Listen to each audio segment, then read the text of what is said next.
What's up, everyone? It's Malt review time. That's Mikey, I'm Narby. What's up, everybody?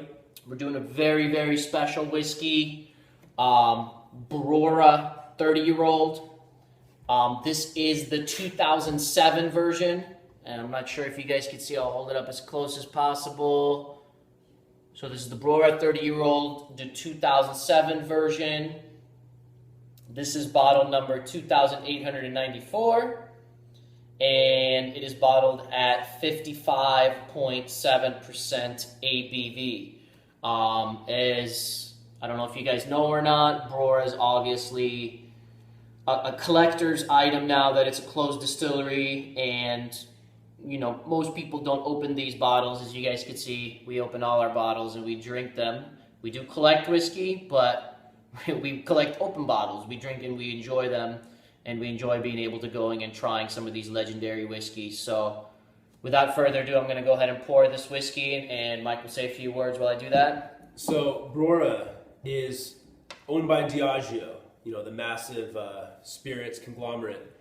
And every year around Christmas time, you know, ideally, when everybody has their pocketbooks open, they release what's called the Diageo special releases.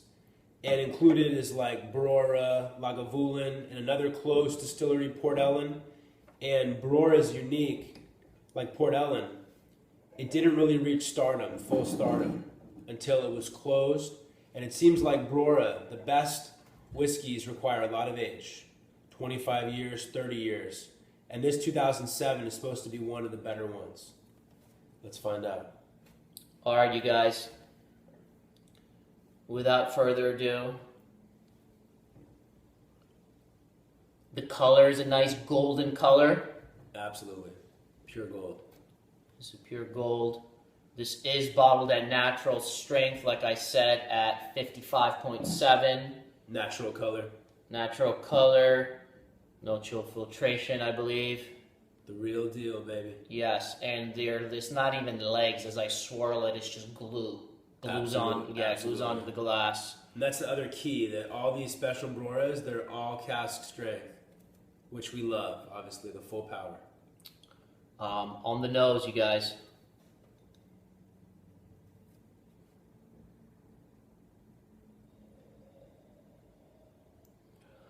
Wow. Immediately, it's so complex, where it's so hard to break it down. Where with a whiskey like this, I wish I would actually have written it down. We never write anything down beforehand. We just go with the flow. But it is so complex. You experience 1,000 things immediately when it hits your nose. But just to name a few, I hope to do this incredible whiskey justice here. Crystallized lemons, crystallized ginger, crystallized oranges, grapefruits. It's very, and Brora is famous for, it's very what they call farmy. Like imagine that you're sitting in a farm and you have all the elements of a farm, whether it be the dirt, the wet mud, the hay, the straw, and even, this sounds a little weird, but even like some animal elements, like a wet dog, wet horse sweat, and even a little bit of, like, sounds weird, sweet cow manure. But basically, just imagine you're at a farm, but it's a fresh, sweet, pleasant farminess, if you will, and that's really evident here. And Brora is known for that. We read so much about Brora before we were able to purchase this bottle, and this is the only Brora we have tried. But you read so much about it, so many quote unquote whiskey experts or people you look up to in the whiskey world, talking about this amazing spirit, and they mentioned these farmy notes that we'd never experienced from any other whiskey. So you're so curious about trying something that's different from all the other whiskeys, and this is so different. We joke around and say, "Oh, I smell cow shit in here," but it's like that. It's like going to a farm where you're smelling the animals, you're smelling that grass, and along with it, there are all these unique fruits, crystallized fruits, really sugary, sweet fruits, but it's all there and it's all blended together in the most amazing way. It's not in a off-putting, extreme way where it's, that builds confusion. It's not it's not confusion. It's beautiful. It's all in harmony together, and it's so different from any other whiskey. It really, really, really is so different. Where I can have a Glenfarclas, an incredible Glenfarclas. I can have an incredible Macallan, and yes, there are differences, but they are very, very similar. You know, there's those delicious Christmas cake fruit flavors that we all love and that we all enjoy drinking, which is why we keep buying those whiskeys. But this is just on another world, and it's incredible. But I think what the crossover is, it's the cow manure. It's like methane. Like if you ever smell the smell of gasoline when you're pumping it, or kerosene or propane, a lot of times it kind of has a pleasant smell at first. I think that's kind of the crossover where you go from something that doesn't sound very good to something that ends up combined with other sweet, unique flavors, being a very pleasant experience on the nose. This is, I get oysters, I get salt, really salty salt water, the sea air, similar stuff that you do get in those Islay whiskeys. Yeah, by the way, this is a coastal highland, so it's almost like very similar to an Islay whiskey or like Talisker, which is on the Isle of Skye. You get a lot of those same characteristics along with the very unique Brora characteristics.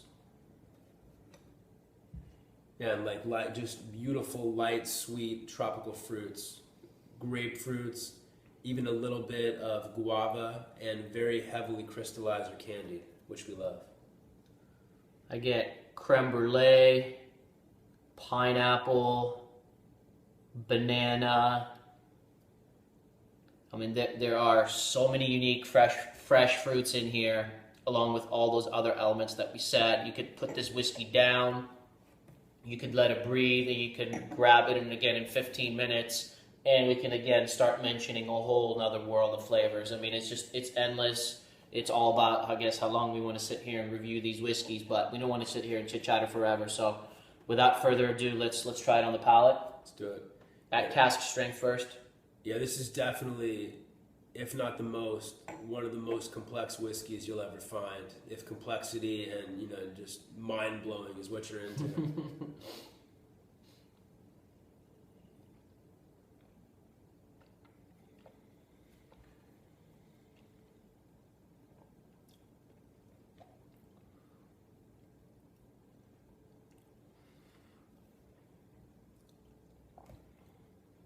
It's big.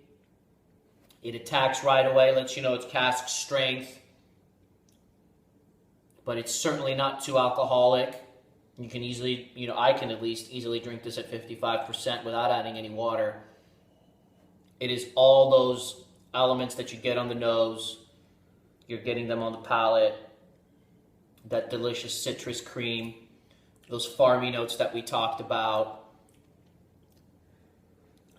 It's got almost that like gasoline, tire smell, walking into like a tire shop, leather, old bookstore, grapefruit, orange peel, lemon candies, orange candies, banana pie, lemon butter, oysters, salt. It's all there. And like super fresh green tobacco, like tobacco shortly after it's first planted, before it's nowhere near at a point where you can smoke it. And along that, it goes with all these unique, beautiful, fresh herbs. Every herb in the book you can think of, rosemary, sage, thyme, fennel, to go along with all those crazy fruits. And also in the mouth, for being this high of alcohol level, almost 56%, it's in the beginning, it's the creamiest, oiliest texture you can imagine. And then you do get that initial attack and you get a bit of an alcohol burn,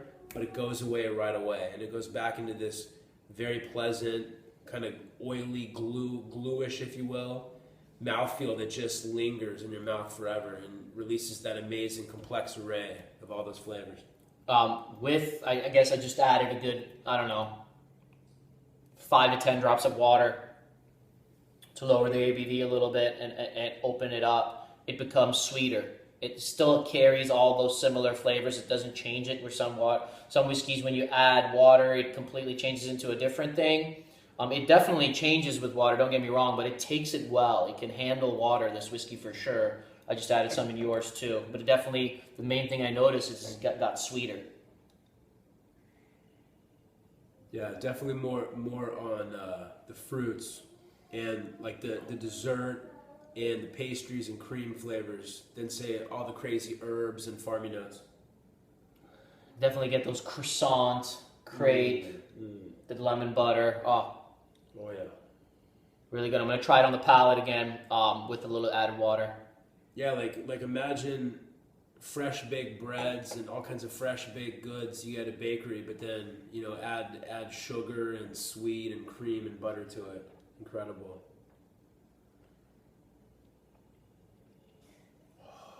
And always through keeps building and building this amazing lemon note, this amazing lemon more than anything keeps pushing through. I noticed, no matter how much water you add.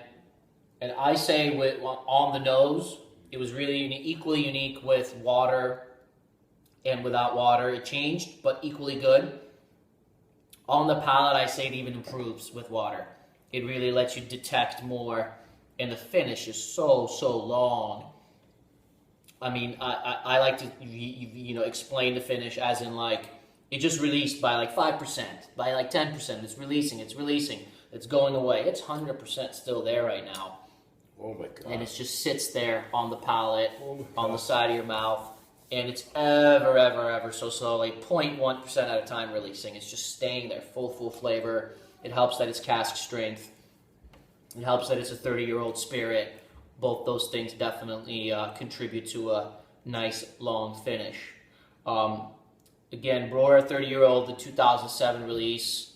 I know we're talking a little bit more than we wanted to, but it's so hard to do a whiskey like this justice. We just want to show you guys how much we appreciate it and enjoy it. And I'd say this is not a beginner's whiskey, meaning if you're going from the Glenlivet 12-year-old, Macallan 12-year-old, and then trying a few other things, and then going into this, it may be too much in terms of like too different. You know, these intense farming notes. This is a whiskey that we've been enjoying over the last, I don't know, like 3 years or so, but it just gets better and better for us. The more whiskeys you try, the more you enjoy that one whiskey that's just way different from the other ones, because you've tried so many now, and so many of them are somewhat similar, so you crave the one that's just extremely different, and it's a normal thing when you're drinking, and we like to have a small dram every night to, you know, and that adds up over all those years, having a little bit of whiskey